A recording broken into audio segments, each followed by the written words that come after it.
La yeshiva, elle a commencé fondée par le Rav Zini, qui était lui-même aidé avec un groupe d'élèves du Technion. Ils ont fondé donc la yeshiva il y a 20 ans, on peut dire dans un désert spirituel. Le Rav Zini, il a fait de Haïfa la rouge, Haïfa Kachol Lavan. Haïfa bleu et blanc, rajouter cette dimension de Kodesh qui manquait. Les professions réglementées et les équivalences, les dossiers Qualita, en savoir plus sur l'ALIA. Vous avez tous entendu parler de la yeshiva de Haïfa, la yeshiva du Rav Zini, Or Vichoua. Vous ne connaissez peut-être pas le nom, mais c'est comme ça qu'elle s'appelle. On est ensemble avec Shimon Fitoussi à ma gauche et le Rav Avner Azout pour parler eh bien justement de cette yeshiva, de son développement, de son avenir surtout.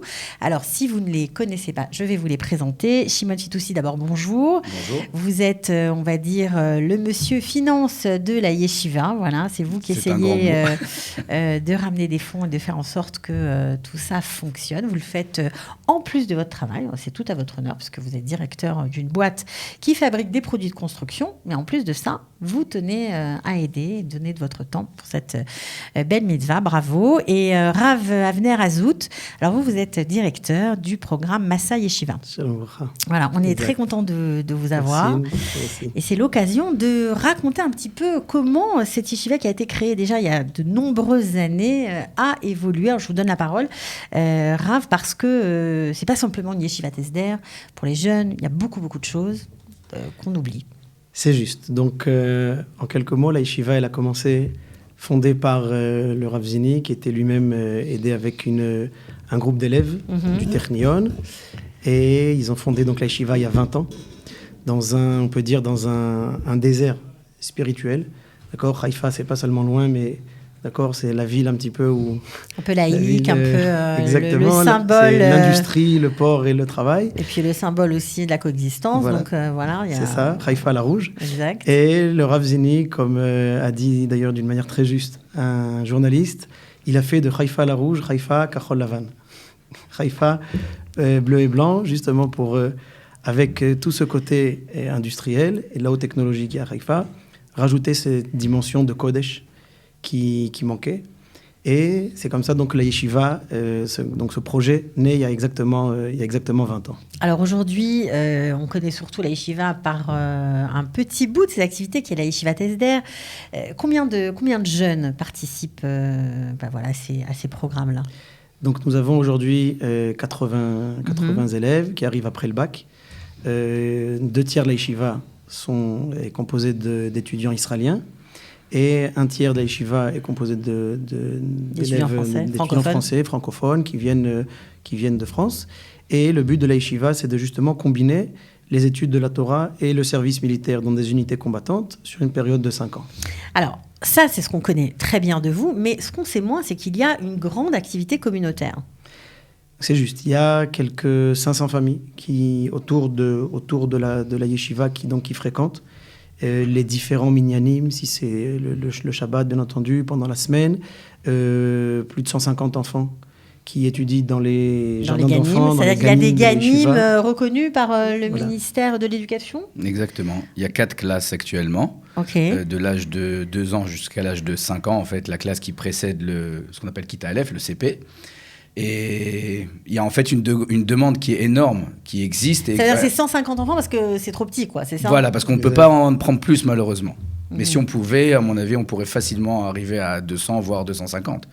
C'est incroyable. Donc, vous êtes toujours dans le quartier de Neve Sha'anan ? On est toujours dans le quartier de Neve Sha'anan, aux portes du Technion. C'est, suite à ce qu'a dit Rav Avner, c'est exactement le principe de la yeshiva, de se mettre à l'entrée du Technion pour montrer que chez nous, il n'y a pas de dichotomie entre le sacré et le temporel. C'est-à-dire, on vient rentrer le Kodesh, le sacré, même jusque dans le Technion et dans tous les domaines de la vie. Dans tous les domaines de la vie. Ok, alors on a parlé un peu de ça, mais il n'y a pas que ça, puisque vous parlez du Technion. Je crois que vous avez aussi une coopération avec cet établissement de prestige. Qu'est-ce que vous y faites ?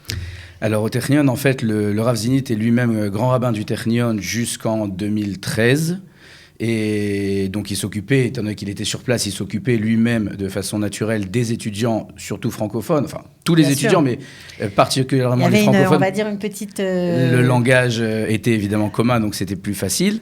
Et depuis que le Rav Zini a quitté ses fonctions de rabbin du Technion, en fait, il nous a demandé à plusieurs membres de la communauté, dont Rav Avner et dont d'autres personnes, de ne pas abandonner les francophones du Technion. Et c'est la raison pour laquelle nous continuons déjà depuis de nombreuses années à leur donner évidemment des cours de Torah, ça c'est le domaine de Rav Avner, de façon hebdomadaire. Alors, comment ça s'organise, Rav Avner, justement, ces cours de Torah? C'est quoi? C'est vous dépêchez des rabbins qui aident des étudiants? Vous envoyez des étudiants eux-mêmes qui viennent renforcer? Alors justement, Baruch Hashem, la majeure partie de nos élèves francophones continuent après sur le Technion, après la yeshiva. Donc, à leur tour, ils deviennent eux-mêmes, on peut dire, des ambassadeurs, et c'est eux qui organisent des cours. Bien entendu, les cours sont dispensés par des rabbanim francophones de la yeshiva, qui viennent à raison d'une fois par semaine. Il y a un programme qui s'appelle Chavruta, où les élèves assistent à un cours chaque semaine, et des Chavrutot, des études en binôme, avec des étudiants de la yeshiva, et des avrechim de la yeshiva. Comme ça leur permet non seulement de garder un lien avec la Torah, un lien avec les enseignants, mais aussi de continuer à évoluer spirituellement pendant leur cursus universitaire. Alors, ce qu'on comprend, c'est que la yeshiva rayonne un peu dans son environnement. On a vu, avec les communautés, le Technion, mais il y a aussi des lycées francophones autour. Je pense à Yamin Ord, notamment. Est-ce que vous travaillez avec eux aussi? Alors, Baruch Hashem, ça fait déjà aussi quelques années qu'il y a eu un programme aussi mis en place par la yeshiva avec des avrechim qui se rendent 2 fois par semaine à Yamin Ord, et en partenariat avec le directeur du programme francophone, monsieur David Waki. Et on salue s'il nous écoute. Voilà, merci. Et donc il y a des, donc c'est depuis la seconde. Donc ce sont des groupes d'élèves. Donc ils participent à des cours, à des chavrutot, à des activités par exemple comme Purim qui viennent passer à la yeshiva pour essayer aussi de garder un lien aussi avec la yeshiva, aussi avec les élèves, et aussi on a avec l'école Mikveh Israël. Ça fait déjà 1 an qu'on travaille avec aussi. On remercie aussi la directrice, Madame Sylvia Elbaz, qui fait vraiment un travail, une très très bonne corrélation, de très bons liens justement avec le Rav Touitou. Et donc ça aussi, ce sont des avrechim qui vont 1 fois par semaine et qui étudient par petits groupes d'élèves pour rajouter, pour essayer en plus de rajouter un petit peu par rapport aux cours de Kodesh qu'ils ont, pour leur donner un peu plus le goût au limoud. Ça, c'est par rapport aux écoles. Donc le goût à l'étude, ça marche? Est-ce que vous voyez des résultats? Alors regardez, les Chachamim ils disent, il y a un passouk dans les Télim qui disent Azoraim bedim'a berina iktsoru. Ceux qui vont semer avec la peine récolteront dans la joie. Ils vont récolter dans la joie. Le seul problème, c'est que quand on lit le passouk, alors on croit que le timing, c'est dans l'immédiat, c'est instant, c'est instantané. Alors, des fois, ça prend 1 heure, des fois, ça prend 1 an, des fois, ça prend peut-être dans un autre monde. Aval, quand même, d'accord? Donc, on ne sait pas le temps que ça prend. Mais une chose est claire, on voit, Baruch Hashem, il y a non seulement un réveil chez tous, mais il y a une soif. Je pense que la soif, elle est là dans tout le peuple juif, mais il y a une soif de limoud, une soif de connaître Hashem, une soif de Torah. Et la plus belle chose, c'est quand ce sont les élèves qui demandent à leur directeur. Alors, quand ils viennent la prochaine fois, et ça, c'est de la part de leur directeur, pour nous, c'est la plus grande des satisfactions. Alors, juste pour revenir à vous, Shimon, j'imagine que vous êtes ici aussi parce que vous sortez en campagne, vous voulez collecter des fonds pour pouvoir développer encore et encore vos activités. C'est exact. En fait, comme l'a rappelé le Rav Azout, nous fêtons cette année les 20 ans de la Yeshiva. Et Baruch Hashem, après 20 ans d'activité, on voit beaucoup d'excellents résultats. Si c'est les élèves qui sortent de la yeshiva, qui obtiennent leur diplôme de rabbin et qui après ils vont au Technion pour obtenir en parallèle un diplôme d'ingénieur. Si ce sont les élèves qui sortent de la yeshiva, qui obtiennent un diplôme d'enseignant et qui après vont enseigner dans les écoles, dans toutes les écoles, qu'elles soient religieuses ou non. Et les familles, même tout simplement, qui peuvent les familles qui peuvent évoluer, continuer à graviter autour de la yeshiva, trouver leur place autour de ce centre communautaire, vraiment comme un petit peu, on l'a un petit peu connu comme ça dans le sens traditionnel du terme dans le passé. Oui, effectivement, là, on arrive à un stade où on doit passer la vitesse supérieure parce que, comme l'a été rappelé précédemment, il y a une réelle soif, il y a un réel besoin, il y a des choses que nous devons faire, que nous devons étendre, que nous devons élargir. Et pour ce faire, nous devons non seulement agrandir nos locaux, parce qu'aujourd'hui, on se retrouve dans une situation où, par exemple, les rabbanim et la yeshiva n'ont pas assez de salles de classe pour enseigner, tellement il y a de monde, tellement il y a de classes, tellement il y a d'élèves. Et d'un autre côté, il faut être aussi objectif. Nous sommes dans un bâtiment qui a été construit dans les années 40. Qui est assez ancien. Très ancien même. Qui a besoin de rénovation urgente. Que de rénovation, il a besoin de recevoir en fait toute une colonne d'espaces protégés anti-roquettes. Parce que nous qui étions à Haïfa déjà en 2006, lors de la Seconde Guerre du Liban, quand ça pleuvait à Haïfa, on rigolait pas tous les jours. Et aujourd'hui, c'est quelque chose qui est vraiment nécessaire. Et si je pouvais reprendre la phrase d'une des mères, justement, qui a ses enfants au Ganim, elle a dit la chose suivante, une phrase très belle.